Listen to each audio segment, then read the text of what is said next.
Boa noite a todos, né? Agradeço a presença de vocês, né, por se dispor a deixar a festa lá, deixar os potinhos de doce lá em São Benedito, né? São Benedito é poderoso, né? O doce é mais gostoso e sai tocando a caixa. Então, semana passada, né, foi dia de festa, hoje é dia de aula, né, para hoje nós vamos até às 10, que é para poder... Ficar bonzinho que a prova não pode ser dissertativa, tem que ser alternativa. Mas é com consulta, não tem problema. Então hoje a gente vai, né, eu estava mentalizando ali, faz mais de um mês que a gente começou a nossa caminhada e como eu disse no início, né, a gente não ia, né, de pronto entrar no manuseio da Bíblia, né, dos textos, porque se a gente vai estudar alguma coisa e não busca, né, as fontes, as origens, né, como que surgiu. Oi, Rafaela. A gente tem dificuldade para entender. Então aqui o nosso estudo começa hoje falando sobre o Novo Testamento, né, que é a nossa proposta, e aí fazendo a introdução aos evangelhos. Nós vimos, né, a questão social, política, econômica, financeira, religiosa, geográfica, né, a gente fez um passeio no tempo para a gente se situar, né, se localizar. E hoje a gente entra no texto, né, no texto vivo propriamente. Então essa é a introdução, porque a gente ainda vai, né, abordar algumas coisas que ainda não vai se referir especificamente a nenhum dos evangelistas, né? Depois a gente vai estudar Mateus, Marcos, Lucas, João, devidamente, né, com as perguntinhas, né, que a gente vai colocar para responder. Quem escreveu, quando escreveu, onde escreveu, por que ou para que escreveu. Essa é a proposta do nosso estudo, né? Aí eu já antecipo uma observação. Só o que a gente vai ver aqui não é suficiente, né? Eu vou lançar algumas fontes, né? Algumas chaves, algumas orientações, mas vocês vão ter que arranjar um tempinho, né, dentro do corre-corre do dia a dia para fazer a leitura do texto propriamente dito, né, e analisar em função daquilo que a gente vai apresentar como chave de leitura, tá certo? Então, começando, né, pela palavra, né, a palavra evangelho.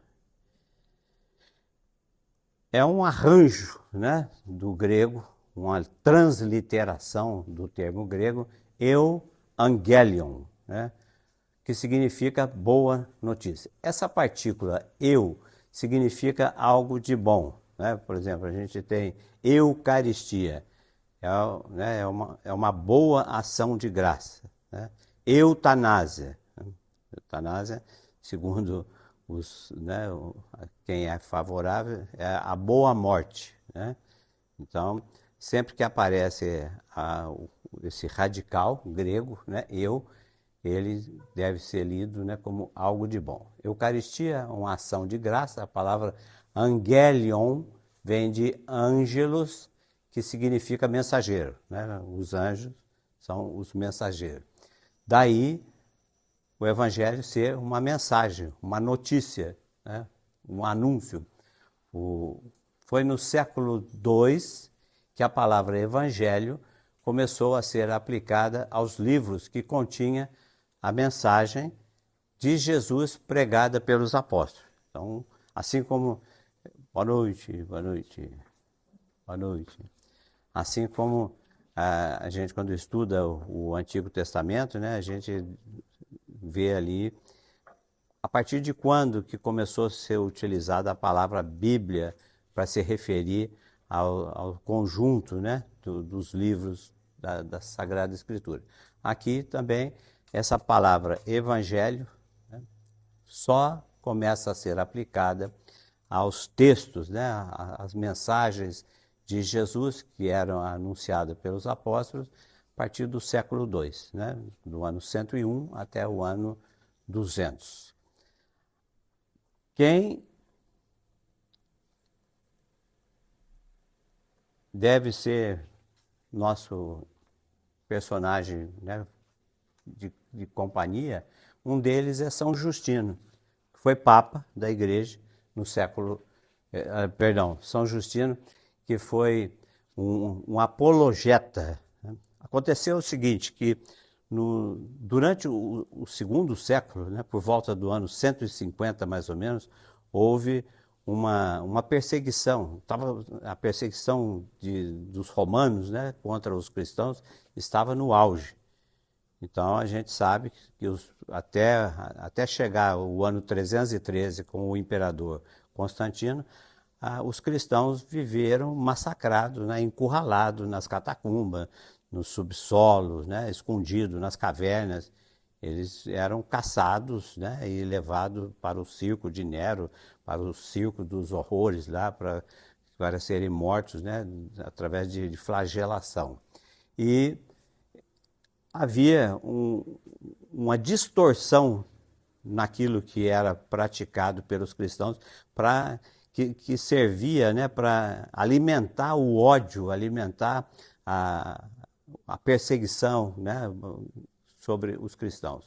Começaram a dizer, inclusive, que nas celebrações escondidas deles, né, dos cristãos, nas cavernas, no subsolo, do subterrâneo, havia consumo de carne humana, né, baseado no capítulo 6 do Evangelho de João, né, o pão da vida, o Evangelho do pão da vida, onde Jesus diz, né, quem come a minha carne e bebe o meu sangue, permanece em mim e eu permaneço nele, e, né, estaremos juntos até a ressurreição.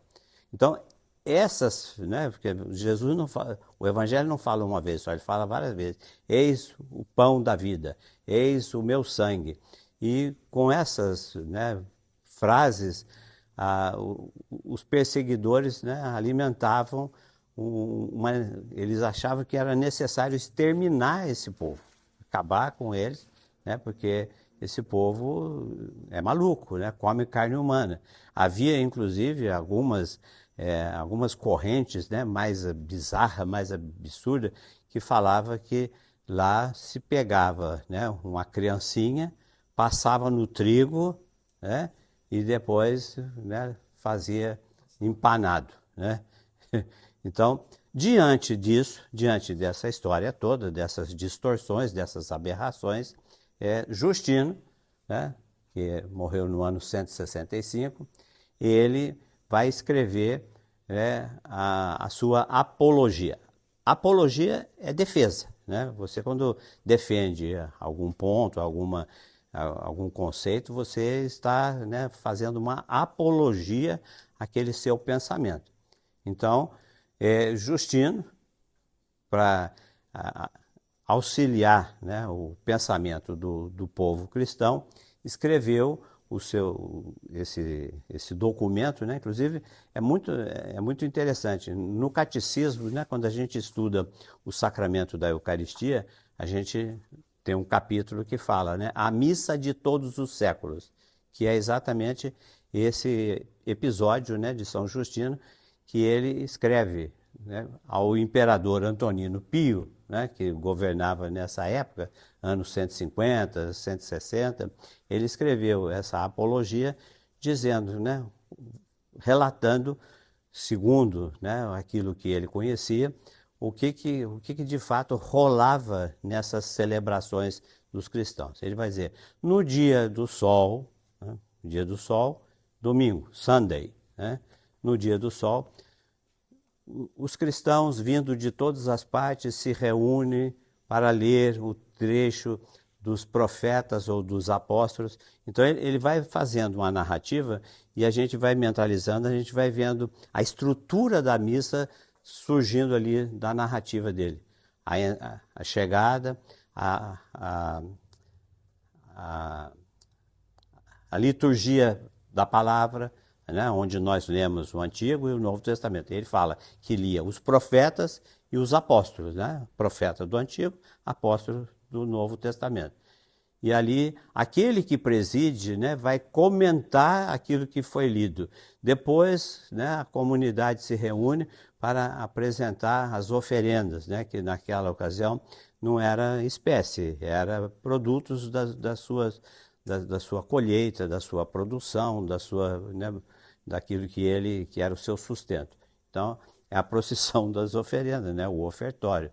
Depois é trazido até aquele que celebra pão e vinho, né, eucaristizado, que depois é distribuído a todos, né, após ter prorrompido, né, num grande amém depois do Pai Nosso, é o que a gente faz, não é isso aí? Né? Depois que a gente reza o Pai Nosso, reza a doxologia, e aí depois a gente termina com o amém, né, que deve ser, como ele fala, prorrompe, né, fala com estrondo.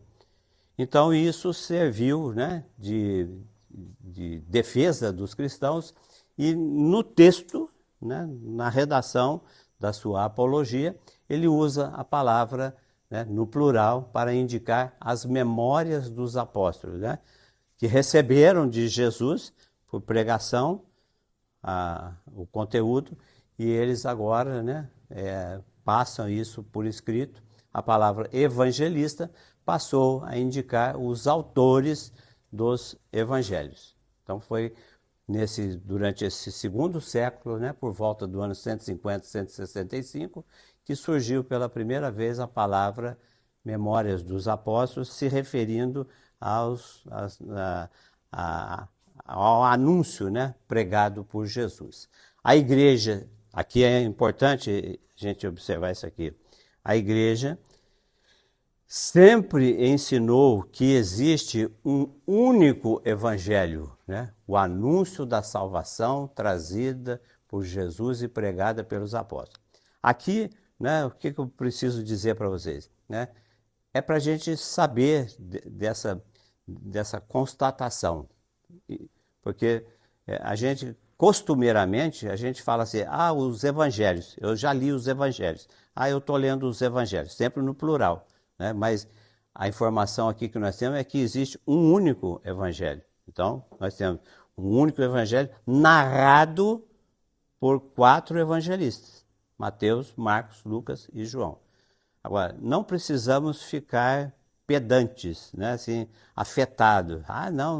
Não pode falar evangelhos, né? Porque naturalmente a gente vai falar. Quando a gente está se comunicando, a gente fala, porque nos evangelhos, né, quando o certo, né, pedagogicamente, seria, né, o evangelho segundo cada um dos evangelhos. Um evangelho, mas 4 narrativas, né, que nós vamos ver que existe, né, semelhanças, diferenças e assim por diante. Essa única boa notícia foi escrita por 4 evangelistas em 4 livros diferentes, né, que vocês sabem de cor, vai cair na prova. Isso é indubitável, indubitável. A dona Ágata já pescou que eu ia derrubar meio mundo. Por isso, ao falar de evangelho, né, segundo Marcos, segundo Mateus, por isso que na proclamação do evangelho na missa, né, o diácono ou o padre que proclama o evangelho fala proclamação da palavra, né, segundo do evangelho, segundo, né, de acordo, conforme, né, nesse sentido. É por isso que nas celebrações dizemos, né, proclamação do Evangelho de Jesus Cristo. E aqui a gente vai descobrir, né, no nosso estudo, né, que, na verdade, esses evangelistas, eles não foram, né, de uma maneira total, os autores, né? Eles se valeram de muitas informações e eles foram compilando, né? Eles foram agregando, eles foram formatando. E a gente vai ver, né, que o que acontece é assim, cada evangelista, ele se dirige a um determinado público, né, os seus destinatários. Então a gente vai ter que estudar bem nessa questão dos destinatários para entender o conteúdo do evangelho, né, porque cada um os três evangelistas, principalmente, né, Mateus, Marcos e Lucas, eles são chamados de evangelhos sinóticos, né, nós vamos falar daqui a pouco, e cada um deles escreve o mesmo enredo, mas com uma organização, uma montagem própria para que o seu público destinatário entenda a mensagem. Então, Mateus, né? Qual é o... Dona Viviane, presta atenção. Qual é, né, o objetivo do Evangelho de Mateus?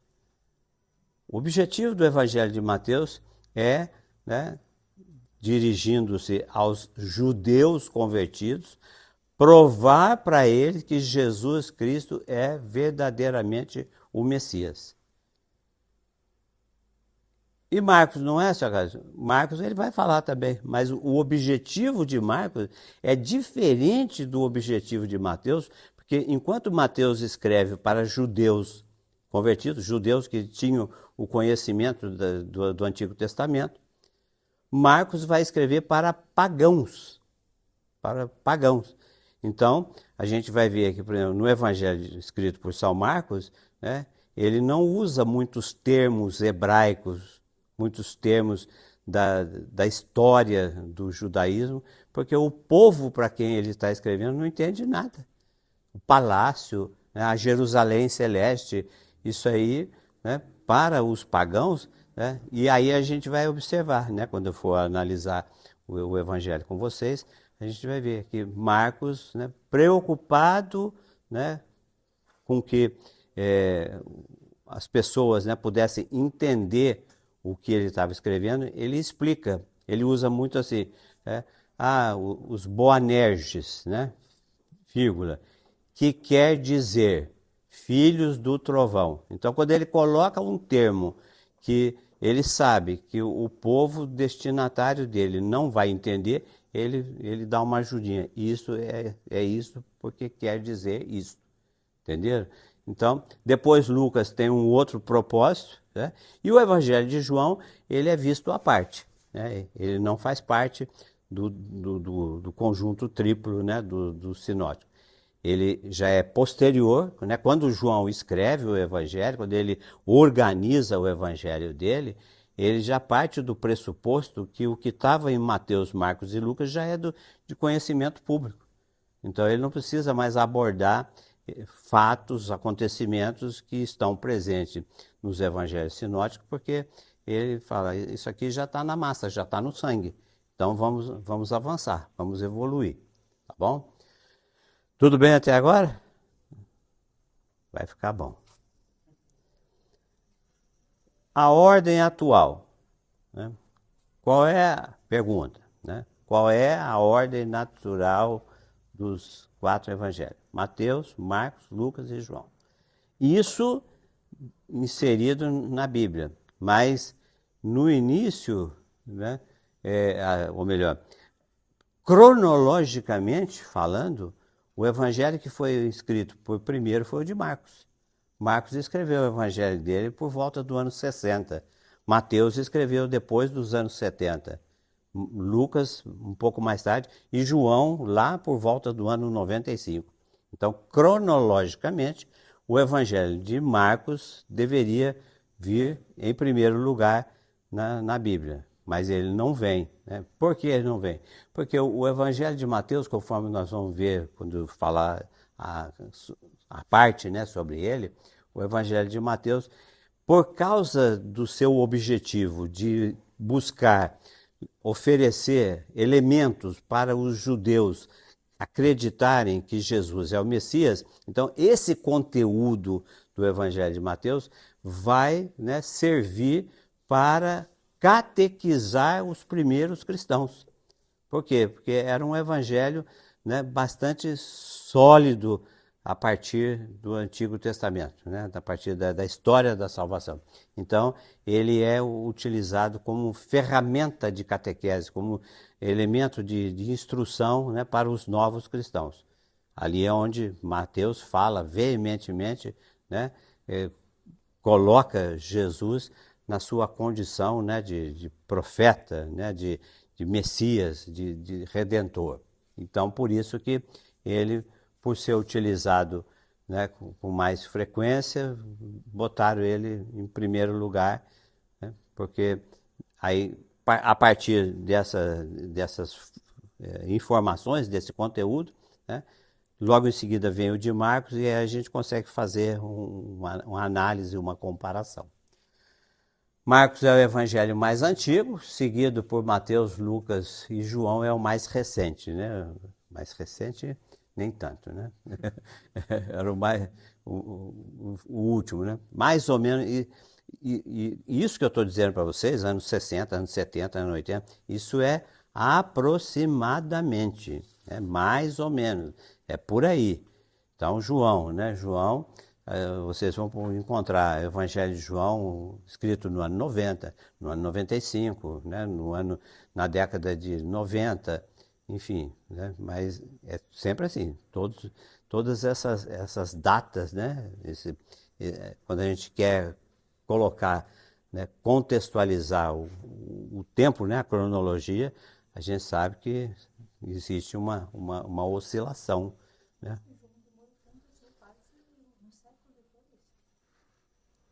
Meio século, né? Então, eu tô me referindo a partir do primeiro escrito, né? Então, foi o ano 60, 30 anos depois ele estava escrevendo, né? E aí, por volta do ano 100, ele vai escrever o Apocalipse, né? O Apocalipse é o que fecha o século, né? Também 98, 99, 100, 105, né? Mas é nessa variação aí. É. Mateus, como eu já acabei de dizer, sempre ocupou o primeiro lugar pelo seu uso na catequese e na liturgia, né? Ele muito rico no conteúdo da promessa, né, a partir de Jesus, então ele foi muito utilizado, né? Ele é chamado de evangelho catequético, né, de catequese, ou eclesiástico, né? Eclesiástico vem de igreja, eclésia, né? Eclesiástico, o livro que era The Chosen, anotando, então, e aí a gente vai ver, né, que ele vai usar essas informações dele como uma fonte exclusiva, uma fonte particular, mas ele vai se valer também dos escritos de Marcos, né, para tomar a linha. O Evangelho de São Marcos tem, se não me engano, 665 versículos, né? 600 versículos do Evangelho de Marcos estão em Mateus, né? Então, naquele tempo já existia ilumina, copia e cola, né? A gente vai ver, que existe uma triangulação, né? Jesus, Pedro, Marcos, Mateus, Lucas, João, né? É a sequência da formação, né? A formatação do Marcos. Marcos era discípulo de Pedro, né? Tanto é que o Evangelho de São Marcos, segundo os exegetas, né, os estudiosos da Sagrada Escritura, eles falam que o Evangelho de Marcos poderia muito bem ser chamado de o Evangelho de Pedro, né? Porque Pedro caminhou, né? Marcos caminhou com Pedro e dali a gente vai ver, inclusive, né, assim, no livro dos Atos dos Apóstolos, a partir no capítulo 10, versículo 30, se não me engano, né, tem uma frase de Pedro que praticamente, né, fala, tá vendo como Marcos escreveu isso aqui? Pedro vai falar uma sentença e a gente depois vai encontrar essa referência, esse direcionamento no Evangelho de Marcos. Era o discípulo amado. É o evangelista. Porque muitas vezes se confunde, né, os dois Joões, né? Tem o João Batista, que é o primo de Jesus, né, que batizou ele no Jordão, e tem o João Evangelista, né, que organizou o Evangelho, 3 cartas e o Apocalipse. Então, João, né, mais, assim, não chega muito próximo de Paulo, mas ele foi bastante versátil nas suas redações, né? Deixou esses 5 livros. Paulo deixou 13 cartas, né? Então, praticamente a metade do Novo Testamento é de Paulo, é de Paulo. Por isso que a história insiste, né, de exaltar a missão de Paulo, porque se não é ele, o cristianismo teria ficado restrito ali no Oriente, né, ali na Terra Santa, e Paulo espalhou aquilo para tudo quanto falar, né? Quando a gente coloca em linha reta o que ele andou, né, ele vai chegar na Lua antes desse povo aí, que decolou hoje. Sim.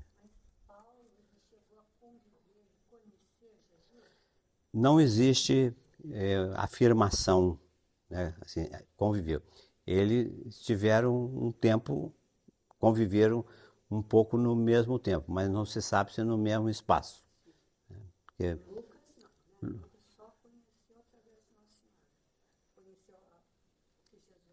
porque Lucas, né, quando a gente estuda o Evangelho de Lucas, a gente descobre o seguinte, que ele era um pagão, né, uma pessoa muito culta, um médico, né, falava assim, fluentemente o grego, né, tinha uma cultura considerável. Né, então, e que ele, na verdade, né, assim, ele acaba se tornando um cristão, né, um católico cristão, meio que por acidente, né, porque ele estava namorando o judaísmo. Ele estava lendo, estava estudando, estava buscando, né, referência sobre o judaísmo. Aí ele descobre, né, o caminho, descobre o cristianismo, e aí ele como o senhor falou, ele vai, né, fazer a pesquisa dele, no evangelho dele, ele começa dizendo assim, muitos já escreveram sobre isso, né? Eu, depois de fazer diligências, né, de fazer pesquisa, né, quero narrar, né, com o propósito de solidificar a sua fé. Então, ali no versículo 4, né, do primeiro capítulo do livro, ele já deixa escancarado qual é o objetivo do evangelho que ele escreveu, né? Solidificar a fé. Por isso que ele é historiador. A gente sempre procura traçar um perfil, né, do escritor. Mateus, né, era uma pessoa, né, muito minuciosa. Marcos era meio repórter, né? Ele jogava as manchetes, né? Enquanto que Lucas era historiador, pormenorizadamente, né? Foi ele que escreveu, né, praticamente quase tudo aquilo que nós conhecemos, né, de Nossa Senhora, da infância de Jesus, né, até mesmo da sua gestação. Então, ele ganha disparado.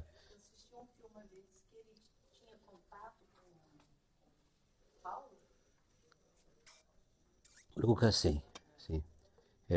E isso é bem perceptível, bem, é bem notório, né? Quando a gente, no livro dos Atos dos Apóstolos, né? Quando Lucas, é Lucas que escreveu os Atos, né? Quando ele está falando das viagens de Paulo, aquela coisa toda, tem uma hora que ele começa a falar no plural, né? Porque durante um bom trecho, né, desde o capítulo 13, quando começam as viagens, até o capítulo 16, a narrativa é sempre assim, né? E Paulo chegou não sei o que, e Paulo e Silas foi por aqui, foi por ali, e Paulo não sei o que. Aí depois, no capítulo 16, ele começa, chegamos a Antioquia, né? Saímos, aí já está no plural, né? Significa que ele, Lucas, né, passa a fazer parte do comboio, né, do conjunto ali, do grupo, tá certo? Até a reforma da liturgia, isso aqui é interessante, né? A reforma da liturgia aconteceu no Concílio Vaticano II, né, entre 1962 e 65. Até a reforma da liturgia no Concílio Vaticano, o Evangelho segundo Mateus era o mais lido nas missas dominicais. Ou seja, isso aqui, né, essa divisão, priorizando, né, valorizando, enfatizando ali o Evangelho de Mateus, desde lá do Concílio de Trento, né, que aconteceu em 1553, né, lá no século XVI. Então, quando houve a reforma no Concílio Vaticano II, aí surgiu esse arranjo, né, que prevalece. O domingo, né, tem 3 ciclos, né, o ciclo do ano A, o ciclo do ano B, o ciclo do ano C, né? Então, nós estamos no ciclo A, né, que é o A é o Evangelho de Mateus, o B é o Evangelho de Marcos, o C é o Evangelho de Lucas. Então, ali, né,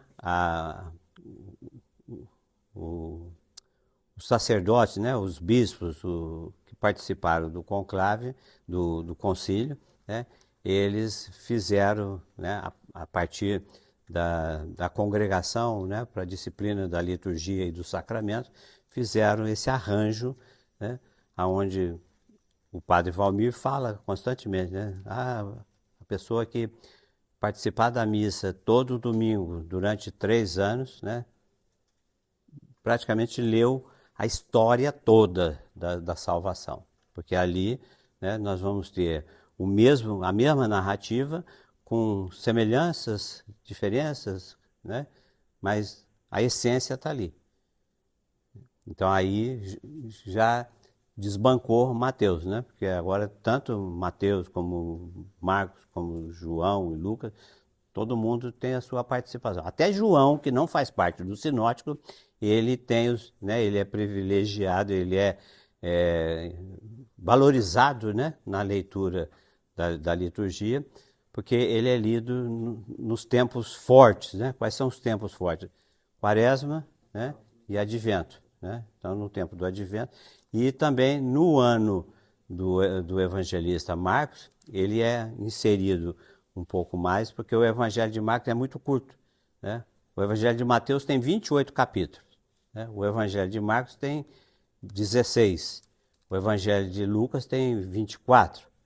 Então, como o Evangelho de Marcos é relativamente condensado, injeta João nele ali, além desses 2 períodos que acontece, né?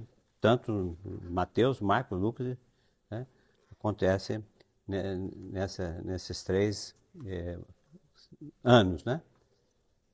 Isso aqui seria um assunto para gente, para liturgia, né? É interessante conhecer, porque muita gente não conhece, tem dificuldade, né, de memorizar essa sequência, mas não é pecado não. Quanto a Lucas, né, parece que o texto do Evangelho formava uma única obra, né, com os Atos dos Apóstolos, e os 2 livros posteriormente foram separados. Isso, na composição da Bíblia, isso acontece algumas vezes no Antigo Testamento, né? Quando a gente estuda, por exemplo, o livro de Esdras e Neemias, né? O livro dos Reis e o livro das Crônicas, né? Então, num determinado momento, existia um livro só chamado Livro dos Reis. Depois eles separaram Livro dos Reis, 1 e 2, Esdras e Neemias, né, outros 2 livros. E assim, né, depois separou Esdras de Neemias, eles são agora vistos separadamente. Isso acontece aqui, né? Quando Lucas escreveu, acredita-se que ele tenha feito isso numa única obra, né? Depois, por uma questão pedagógica, didática, literária, né, separaram.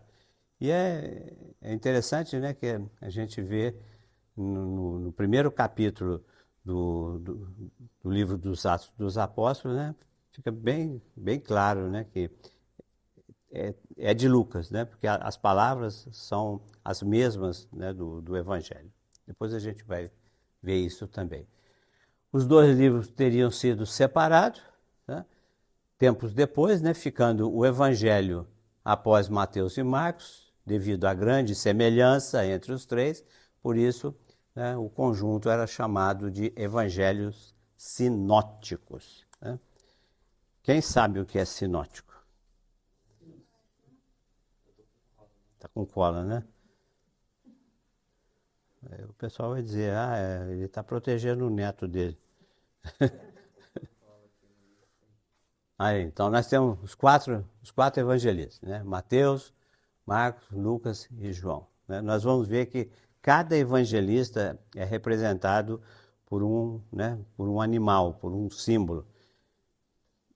Para não ter dificuldade, vai na cidade, para em frente à matriz de Santo Antônio, aí você vai ver, né, as figuras que estão lá, Mateus, Marcos, Lucas e João. Né? Mateus é representado pelo homem, né, ou pelo anjo, Marcos é representado pelo leão, Lucas é representado pelo touro e João é representado pela águia. Né? Isso aí tá lá no Antigo Testamento, no livro de Daniel, no livro de Ezequiel, né, que fala dessas figuras. Né? E depois Lucas vai colocar isso também no seu texto do Apocalipse, né? Essas imagens. O homem, né? Já vou dar o spoiler para vocês, né? Vocês já vão assimilando. Mateus é representado pelo homem ou pelo anjo, né? Porque Mateus apresenta a genealogia humana de Jesus. A gente vai ver que depois Lucas apresenta a genealogia divina, né? Porque isso é uma afirmação dogmática, né? Que Jesus possui duas naturezas, natureza humana e divina, né? E que esse funcionamento, né, das naturezas de Jesus é chamado de união hipostática, né, a união das naturezas. E então Mateus é apresentado ali por um homem, né, às vezes com uma figura angélica, né, porque ele narra a genealogia humana. Ele começa Abraão gerou não sei o quê, aquele primeiro capítulo do Evangelho de Mateus, ele faz aquela renca, e fulano gerou ciclano, e fulano e tal, ali a parte, né, da humanidade. O leão, né, que é o Evangelho de Marcos, porque Marcos começa a sua história no deserto, nas savanas, né, onde mora o leão, a habitação do leão. Lucas, né, é representado pelo touro, porque ele está muito identificado com o templo, né, e é no templo que é oferecido o sacrifício, e o animal oferecido por excelência é o touro. Então, tanto é que a gente vê, né, que Lucas começa o seu evangelho no templo, com Zacarias, né, oferecendo o incenso, e termina lá no capítulo 24, versículo 50 e pouco, no templo, né, ali reunido com os seguidores. E João, né, que é o diferente de tudo, é a águia, porque o Evangelho de João ele é mais espiritualizado, né? Marcos, Mateus, Lucas é mais histórico, e João ele é meio, né, é muita sabedoria. Mas aí por que é a águia? Porque a águia, né, ela sobe, né, vai nas alturas, e de lá ela encontra a caça, um preazinho lá, e dali ele dá uma fincada, né, passa lá, pega o bichinho e leva para o ninho. Então, o Evangelho de João faz isso com a gente, leva a gente nas alturas, né, da profundidade da espiritualidade de Jesus, e de repente ele joga a gente numa afirmação tão suave, né, tão leve, tão raso. Então ele oscila essas duas condições. Ou ele está lá nos altos, né? Anunciando, né, a divindade em Jesus, e de repente ele vem rasteiro, manso, para acalmar o coração da gente. Vamos lá. Oi. Ah, tá. Vai com Deus.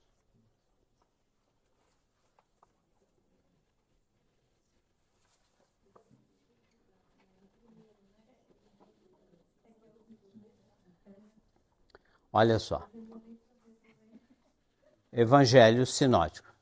A palavra evangelho, nós já vimos, né? Boa nova, né? O evangelho narrado pelos 4 evangelistas, Mateus, Marcos, Lucas e João. Eu coloquei ali no Mateus uma interrogação na frente do aramaico, porque existem algumas fontes que afirmam que Mateus, antes de escrever o evangelho dele em grego, né, antes de escrever, o que eu estou dizendo, antes dele organizar, ele teria organizado uma primeira edição em aramaico. Só que dessa informação, né, se sabe muito pouco. Às vezes eu penso de nem mencionar, né, mas como eu falei para vocês naquele dia que nós estávamos falando dos escribas, eu não escondo o jogo, né, eu vou dar as informações. Por quê? Daqui uns dias, daqui 6 meses, vocês estão se formando, né? Teólogos, exegetas, né? Só gente, né, da alta cúpula eclesial. Então, vão fazer pesquisa em biblioteca, em livros, e daí o Evangelho de Mateus em aramaico. O senhor Cássio não sabe das coisas, ele não falou disso aí, então estou falando. Mas estou falando aquilo que eu já alcancei, né, já consegui.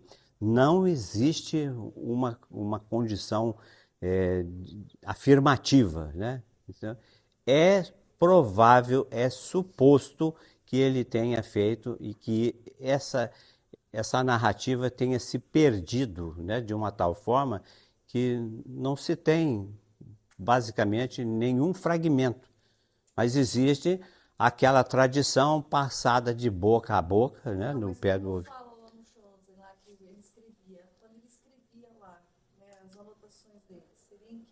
Grego. Já seria grego. Grego. Os apóstolos, Jesus falava, né, o aramaico. Mas a escrita, porque o grego já estava tomando conta do mundo. O grego começa no século III, né, e vai crescendo. Então, aí nós temos o Evangelho de Mateus escrito em aramaico. Será?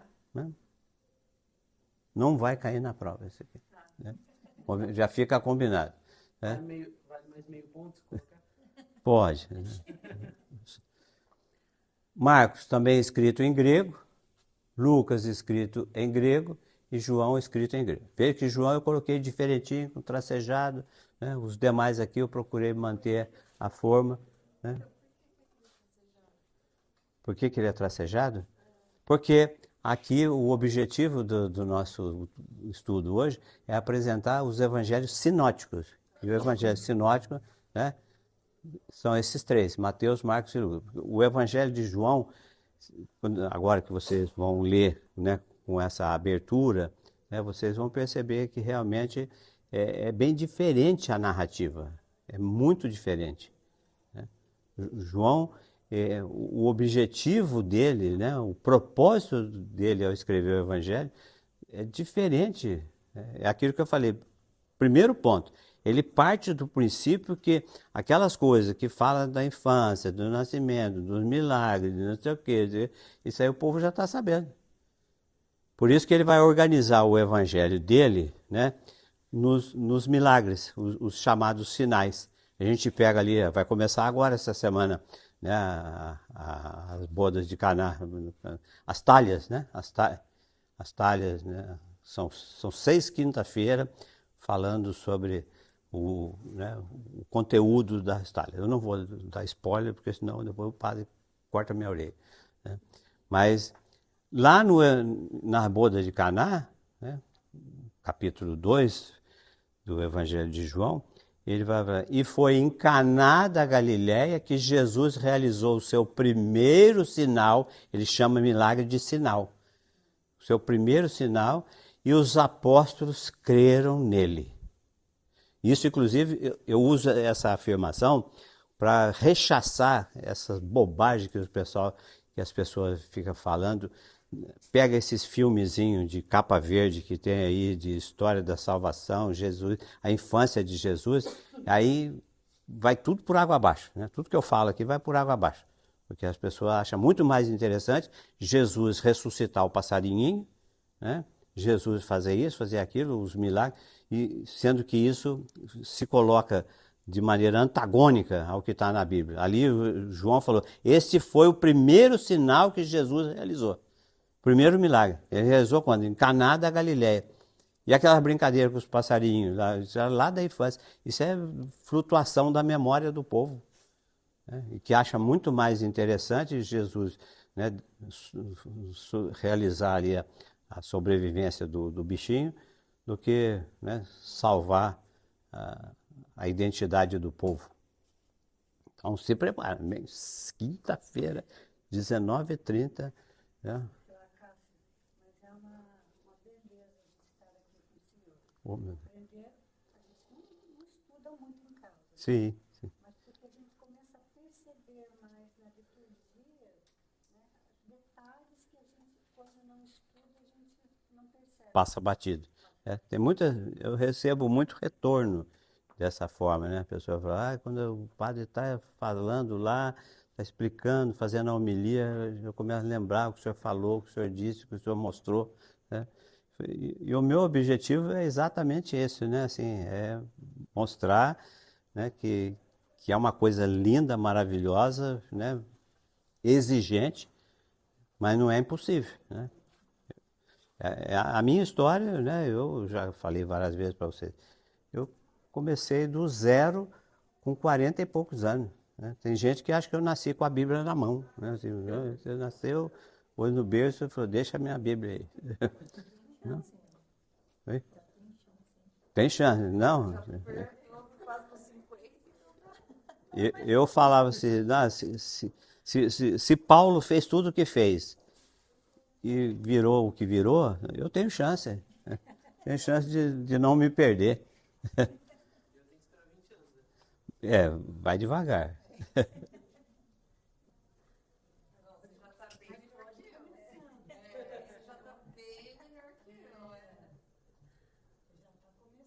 Aqui, ó. O objetivo. Sim. Um minutinho antes. Pois é. Só para. Não sei se vai estar fugindo muito. O senhor chegou a comentar da narrativa de São João, quando ele fala das bodas de Caná, o primeiro sinal Primeiro sinal. de Jesus. E, coincidentemente, na série The Chosen, sempre quando eles vão tratar desses assuntos, eles falam sinais e prodígios. Sim. Porque a palavra milagre parecia que era algo muito... Fora. Era assim mesmo. Fora do propósito. Era isso mesmo. Exatamente. Por isso que ele usa, né, sinais. E o evangelho dele, ele coloca 7 sinais. Aí a gente lembra, 7, né, perfeição, total, e aí ele vai falando, né? O primeiro sinal é a boda de Caná, depois a cura do filho do centurião, depois Jesus, eu não tô lembrando direito da sequência, né? Jesus caminha sobre as águas, multiplica o pão e não sei o quê, depois a ressurreição de Lázaro, né? E depois a ressurreição de Jesus, né? Para chegar lá. Bom, então tá aqui, evangelhos sinóticos, o que eles fazem? Eles narram os mesmos fatos com semelhanças e divergências. Eu esqueci, acho que eu tirei da bolsa. Semana passada eu tinha trazido um livro para mostrar para vocês. Eu tenho um livro que mostra os evangelhos em colunas paralelas, né? Só que lá ele coloca os 4, inclusive João, né? Mas é mais ou menos isso que fizeram, né, os estudiosos. Colocaram os três evangelistas, Mateus, Marcos e Lucas, em paralelo, e foram comparando as narrativas. Então eles descobriram que nessas narrativas a gente encontra semelhanças e divergências. Isso desde um versículo até um capítulo diferente ou igual. Eu gosto, depois a gente vai mostrar para vocês. Pega aí Evangelho de Lucas.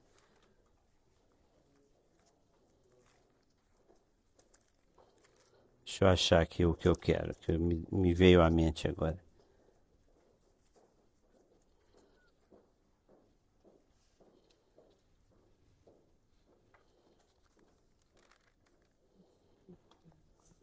Lucas capítulo 9.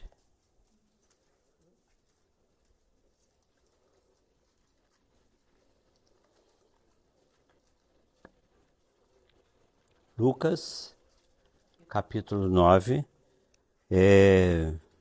versículo 18. Pedro profeta? Isso. Acharam todos aí? Professa. Achou? É Isso. o primeiro anúncio da paixão. Então, eu vou só... Isso. Então aqui é o seguinte, né? Eu quero mostrar o fato para vocês. O fato é quando Jesus reúne com seus apóstolos lá na região de Cesareia de Filipe, né? Bem longe de Jerusalém, e lá ele pergunta, né? O que estão dizendo a meu respeito? E aí a estratégia de Jesus, o que ele fez? Ele levou os seus seguidores lá para essa região, aquilo que eu falei para vocês, necessidade de ter um mapinha, né, para entender, levando os amigos dele lá para Cesareia de Filipe. Tem duas cidades chamadas Cesareia, tem um lá no norte, né, de Israel, e tem uma outra no litoral, Cesareia Marítima, que é onde ficava a casa de veraneio do Pilatos, né? Mas ele foi lá. Por que Jesus foi lá? Né? Numa região pagã, Cesareia de Filipe fica fora do mapa judeu, né? Das terras santas, da Terra Santa. Está fora. Isso, inclusive, né, a gente vai ver que Mateus coloca isso de uma maneira porque ele quer mostrar que a mensagem trazida por Jesus, ela é a universalidade da salvação, que ele veio para todos. Então, ele tira os apóstolos do território, né? Lembra? Puro, impuro, os círculos concêntricos, aquela coisa toda, né? Ele levou o povo para fora dessa dimensão. Também para dizer o seguinte, ficando longe das autoridades para poder falar abertamente. Porque lá em Jerusalém, ali na cidade, perto do templo, né, tudo era vigiado. A Fortaleza Antônia estava lá de binóculo só cuidando. Então Jesus leva esse povo lá bem longe. Ó, pode falar à vontade. O que estão dizendo a meu respeito? Aí vem aquela resposta. É um profeta, é Elias, é Jeremias, não sei o quê. E vocês? E vocês? Ah, nós assim. Tá certo? E aí Jesus vai dizer, então, né? Quem quiser vir comigo, tá aí, ó, no versículo 23. Em seguida, dirigiu-se a todos: se alguém quiser vir após mim, renegue-se a si mesmo, tome cada dia a sua cruz e me siga. Então, esse é o encontro. Vou ler de novo aqui para vocês. No versículo 18, ele fala: num dia, tá? Agora venham comigo aqui no versículo 28. Transfiguração. Isso. Lê para mim o versículo 28.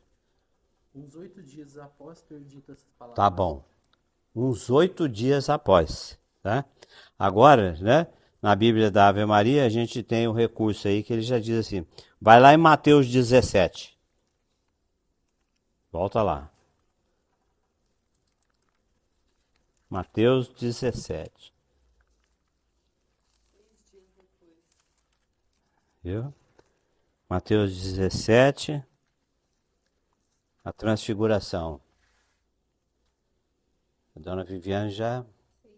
6, lá falou que era quanto? 8, Tá, então agora vamos em Marcos. 9. Marcos 9, versículo 2.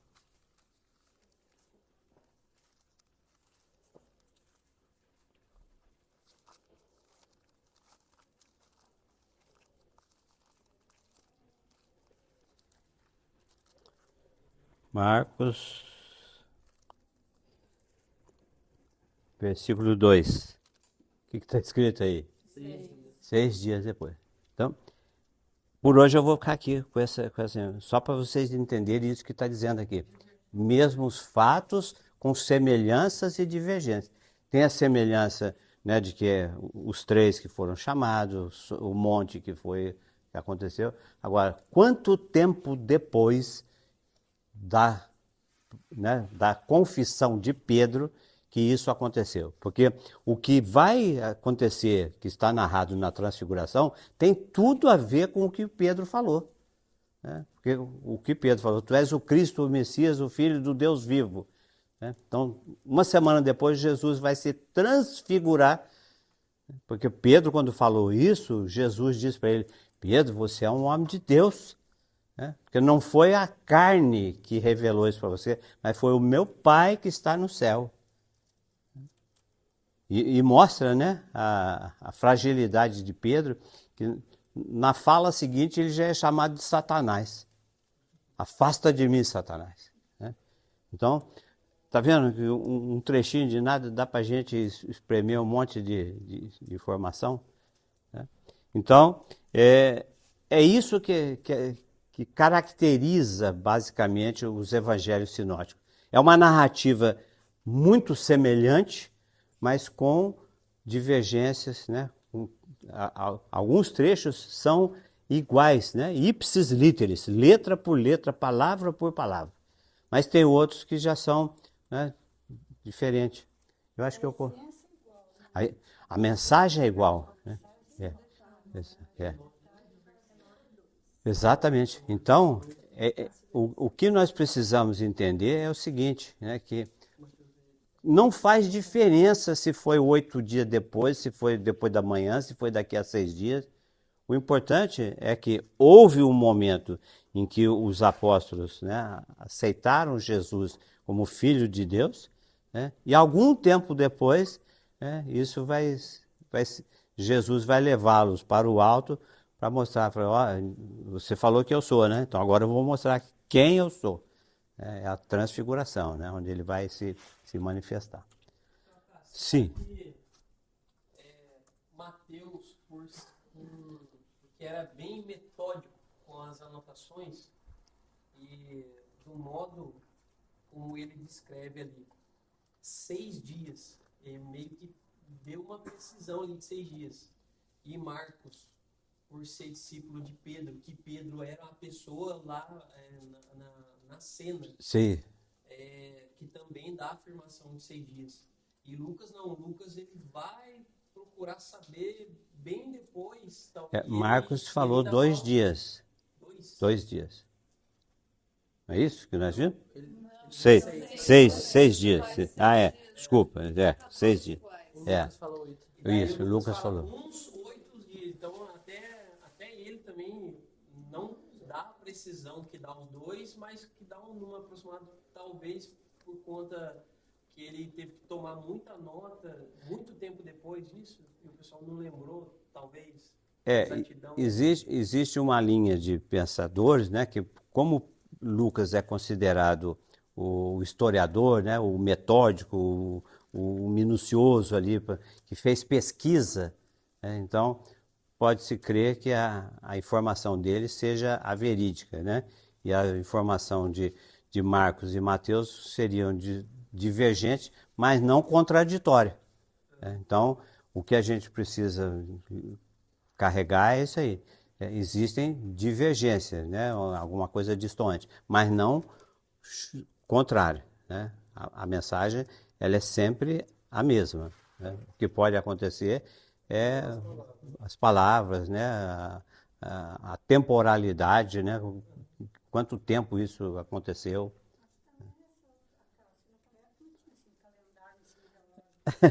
É, é.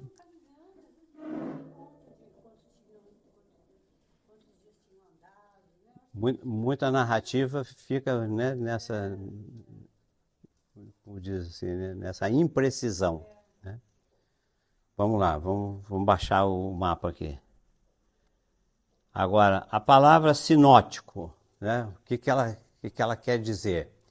Ela quer dizer visão de conjunto, do grego sim, junto, mais ótico, visão. É isso que eu falei para vocês, né? Eles colocaram as 3 colunas que eles conseguem olhar de frente e ver as 3 ao mesmo tempo. Do jeito que está na Bíblia, um livro de cada vez, né? A gente vai ter que passar um para depois. E aí os estudos, né? As pesquisas foram feitas dessa maneira. Então, agora nós vamos ver como é que isso acabou acontecendo dessa forma. O problema do sinótico. Que horas são, gente? 20. O problema do sinótico. Vejam bem. Até o século XVII, está bem próximo da gente, a Bíblia era considerada absolutamente como palavra ditada por Deus. Havia essa linha de raciocínio, né, que Jesus teria ditado. Rodrigo, escreve aí. No princípio tudo era treva. A gente fez muito ditado na escola, a gente sabe, né, como é que funciona. Se pensava dessa maneira. Mas no século XVI, quando houve a controvérsia de Martinho Lutero, né, com os seus seguidores, os seus reformadores, eles levantaram muitos questionamentos sobre a Bíblia. Tanto é que, né, Martinho Lutero, que no ano de 1537, no ano de 1500, ele tinha traduzido a Bíblia, né, para o alemão na sua totalidade. Não só os 39 livros do Antigo Testamento, mas os 46 livros, incluindo aqueles, né, o Tojuba Ekisama, né? Ele traduziu tudo. Então, de repente ele virou a cabeça. Né? Virou a cabeça, não quero, não é mais, não faz parte do meu conteúdo, né? Isso é coisa de vocês inventaram essa história, uma série de acusações. E aí, então, começaram alguns estudos, né? Algumas pesquisas. Os reformadores, né, avançaram para cima da igreja, né, com pau e pedra. A igreja falou, não, pode virar, pode estudar. O problema é de você. Para nós está bom, né? Não está bom para vocês, então se virem. E isso acabou sendo bom porque, né, eliminou esse pensamento, né, de que Deus teria ditado tudo. Porque por que o Evangelho de Mateus é um pouco diferente do de Marcos? Deus, né, não tem uma palavra só? Por que ele fez tudo isso? Então, foi se descobrindo que houve a participação humana, né? Deus, do mesmo jeito que Deus instituiu profeta, instituiu, né, os seus heróis, ele constituiu também os seus narradores, né, os seus escritores. E eles, cada um, Deus respeitando a liberdade da inspiração de cada um, o conhecimento, né, a parte cognitiva. O João tem um pensamento, o Rodrigo tem outro, a Rafaela tem outro. Cada um tem a sua maneira, o seu vocabulário. E tudo isso, né, aconteceu. Surgiu então essas três narrativas com essas semelhanças e divergências. E foi graças, né? Então é aquilo que a gente aprende. Deus não permite nada de ruim se desse mal ele não puder tirar um bem maior. Então aquilo que aconteceu de negativo lá com os reformadores acabou, né, favorecendo que a Bíblia ganhou esse estudo, né, essa riqueza de se conhecer melhor, né, de a gente poder tirar mais proveito, né, não como uma coisa repetida, né? Mas cada um com o seu direcionamento, com os seus destinatários. Aí eles foram descobrindo tudo isso, que para cada evangelista, né, escreveu para um povo. Se fosse ditado, era tudo para a mesma gente. Então, isso, né, é um ponto muito importante. Partindo do conceito de inspiração, como ditado, né, ninguém duvidava de nada. Mas quando pode estudar, né, a igreja falou, pode. Então, no século XVIII, foi descoberto esse chamado problema sinótico, que era exatamente isso, que não era tudo igual como se pensava, não era tudo a mesma coisa, era cada um tinha o seu conteúdo, o seu propósito, a sua linguística, né? O vocabulário. O vocabulário de uma pessoa é diferente do outro. Cada um tem, né, os seus cacuetes, os seus vícios de linguagem. Eu falo muito né. A senhora fala assim, vou contar quantos né você fala na aula e depois você vai ver. Então, o problema do sinótico. Vamos ver se a gente consegue dar um avanço nele aqui. O estudo crítico demonstrou que no texto dos evangelhos, veja, aqui eu estou falando dos evangelhos, como eu disse no começo da aula, né?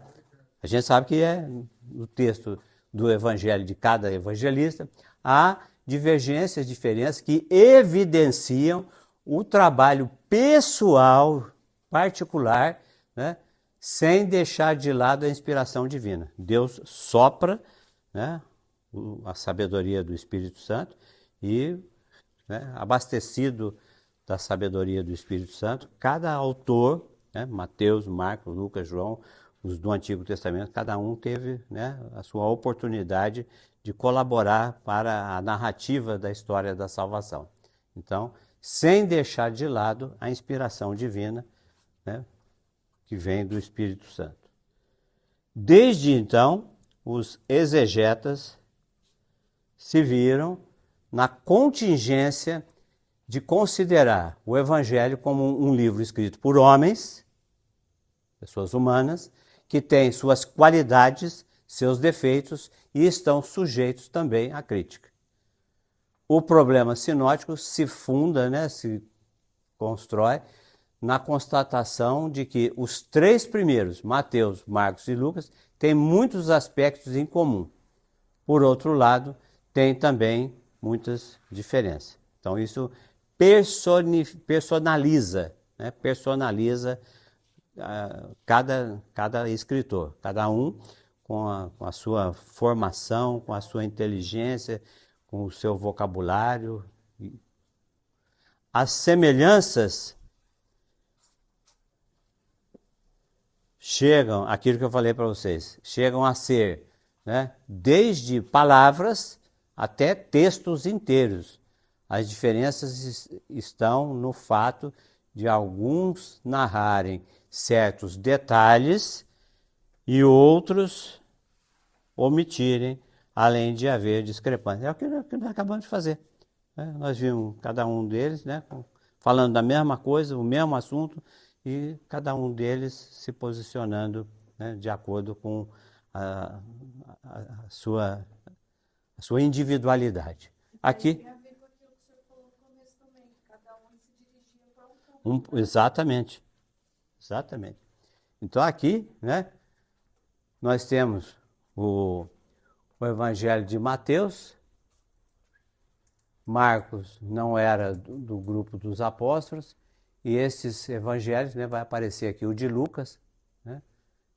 Esses três evangelhos, esses três evangelistas, eles formam os evangelhos sinóticos, os evangelhos visto, né, analisado em colunas, né, para poder tirar o que é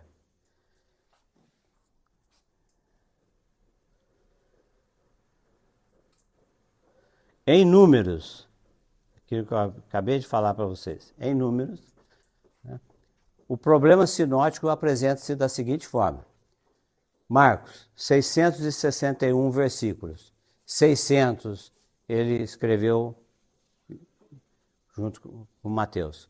61 era exclusivo dele.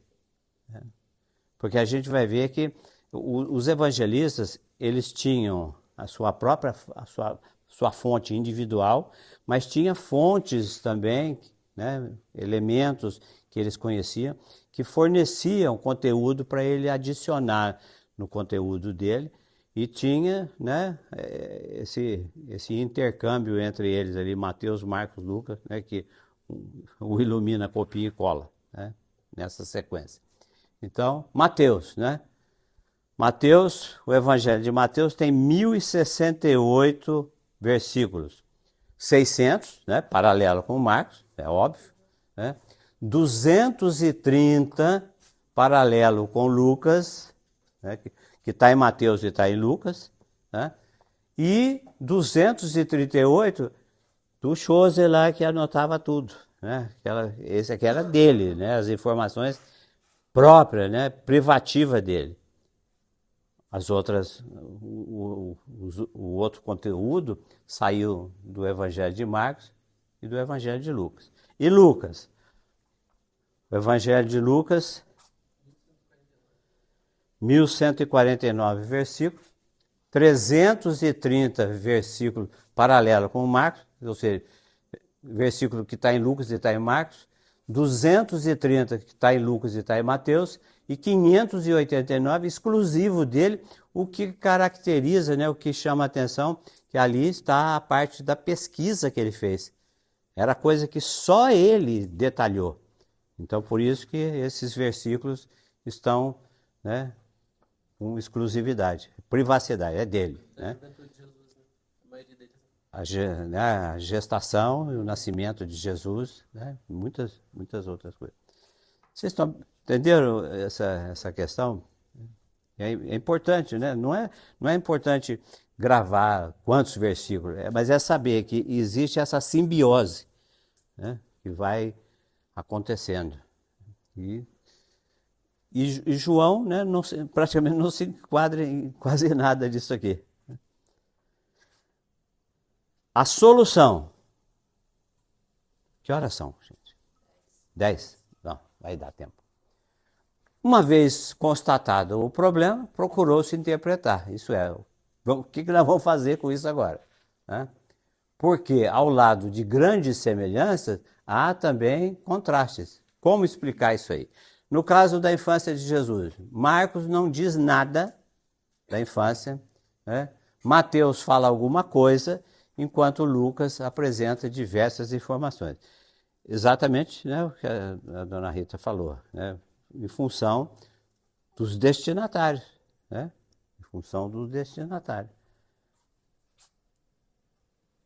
Numa concepção tradicional, não haveria essa dificuldade, porque todos acreditavam que os apóstolos ouviram tudo de Jesus. O pensamento era esse, que Jesus falou com cada um deles, mas não foi assim. Além do que, né, aquilo que nós já falamos em outra oportunidade, não existia um escritor, né, um taquígrafo, que ia, né, ouvindo as pregações de Jesus e tac, né, aquele negócio que tem lá no julgamento, né? Não tinha. As coisas aconteciam e depois elas eram narradas. É aquilo que caracteriza, né, a veracidade da tradição, que Paulo fala disso na sua carta aos Tessalonicenses. Ele fala, né, o que vocês ouviram da minha boca e por escrito. O que ele falou configura a tradição. O que ele escreveu se assemelha às narrativas, né? Então, eles e depois escreveram o que sabiam, quase que decorar. Esse era o conceito, era esse, o pensamento, mas não é isso, né? Usando por isso até as mesmas palavras. Tá? Mas descobriu-se que os evangelhos foram escritos bastante tempo depois da morte de Jesus. Jesus morreu no ano 33. O primeiro evangelho foi Marcos, no ano 60. Quase 30 anos depois que isso foi ser colocado, né, nos pergaminhos. em épocas diferentes, baseados em tradições orais. Tá certo? Como pode ter acontecido de terem os evangelistas usado as mesmas palavras, tá? Estando eles em lugares diferentes e até em época diferente. Marcos no ano 60, Mateus na década de 70, Lucas na década de 80, né?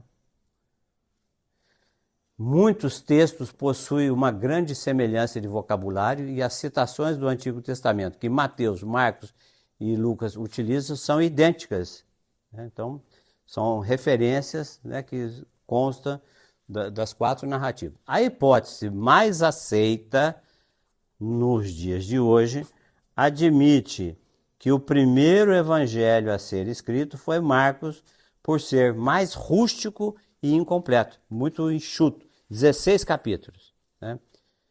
E ele fazia o anúncio, né, como se ele fosse um jornalista, né? Fazia a manchete. A manchete é que vende o jornal. Então, Marcos tinha essa, como é que eu digo, essa característica, né? E o Lucas era historiador, Mateus era metódico. Foi escrito em Roma porque ele não explica, o Evangelho de Marcos, porque ele não explica certos termos latinos enquanto os outros explicam. A data aproximada é entre 60 e 70, seguramente antes do ano 70, que foi o ano da destruição de Jerusalém. Acredita-se que seja antes do ano 70, porque ele não fala da destruição do templo.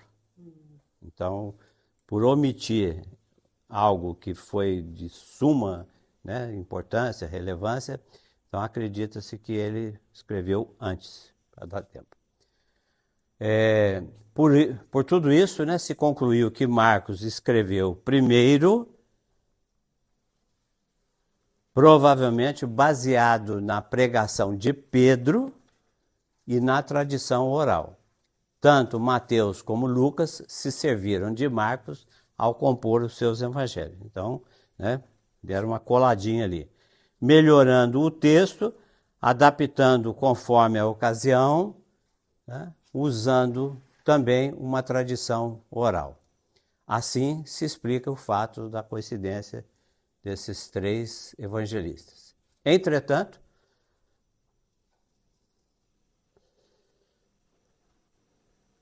vamos só passar isso aqui e a gente vai parar. Entretanto, Marcos não foi a única fonte, né, de Mateus e Lucas. Podemos distinguir ainda que ambos devem ter se inspirado em outra fonte, tá? Talvez já em grego. Não se sabe se era uma tradição oral ou escrita que servia de base para uma catequese primitiva. Algumas narrativas, né, fragmentadas, relatos de comunidades para cá, para lá. Então, e depois foi feita uma aglutinação, né? Essa fonte é chamada de fonte Q, né? No alemão fala Quelle, né? É o Quelle, que deveria ser apenas uma coletânea de sentenças e ensinamentos usada na igreja primitiva e a que eles tiveram acesso. Esta fonte só foi conhecida por Mateus e Lucas. Deixa pendurado aí, semana que vem a gente retoma esse finalzinho para mostrar, né, o diagrama, como que seria o percurso, né? Pode falar. Só uma dúvida. Assim como algumas cartas de Paulo foram perdidas, algumas até nunca encontradas, tem algum, vocês que podem, tipo assim, do Evangelho segundo os discípulos, podem ter sido perdidos ou não? Algumas partes? Não existe, não consta, né, das histórias, né, possibilidade, mas não é impossível, né? Assim como aquele pastor, né, que encontrou os escritos do Mar Morto, né? Até então estava perdido, né? De repente ele achou, né? Que eram livros do Antigo Testamento. Nas cartas de Paulo, em algumas partes, tem menções de outras cartas. Sim, que na não foram carta, encontradas, na né? carta aos Coríntios, né, ele fala, né? Nas minhas outras cartas, Ah, né, ele fala. Ficou mais interessante, né? Do que aquele comecinho meio enfadonho, né? De nhê, na cabeça de vocês. Agora fica mais palatável.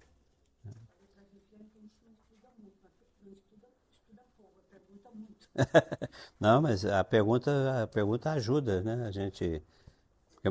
Eu digo sempre para as pessoas, né? Façam suas perguntas, porque muita coisa que eu aprendo é a partir da pergunta de vocês. Porque tem coisa que para mim nunca me chamou atenção, né?